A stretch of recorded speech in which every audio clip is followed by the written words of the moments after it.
Баршаңызға сәлем. Сіздермен бірге бүгін дайын печеньеден рулет жасайтын боламыз. Бізге керекті печеньелер.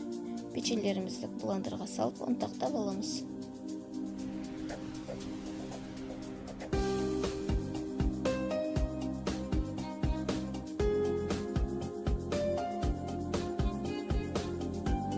Оның үстіне 3 ас қасық какао қосамыз.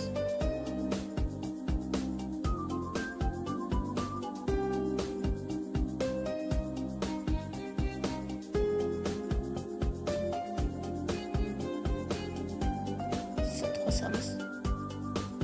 Жақсылап араластырып аламыз. Печеньелеріміз дайын болды. Пергамент қағазын төсеп үстіне жайып аламыз. Енді кремін дайындаймыз. Бізге керекті сливки, оның үстіне қант ұнтағын қосамыз. Жақсылап араластырып аламыз. Креміміз дайын болды. Оны печеньелеріміздің бетіне жағып шығамыз.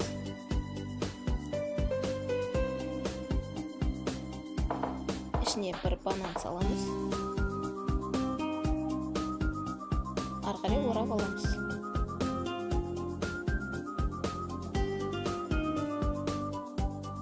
Бетіне ерітілген шоколад жағамыз. Тоңазытқышқа жарты сағатқа салып қоямыз. Ары қарай қалған кремімізден бетін әрлейміз.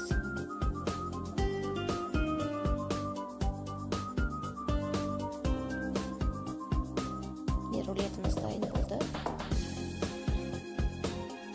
Достар, менің каналыма тіркеліп, лайк, комментарий қалдырып кетіңіздер. Баршаңызға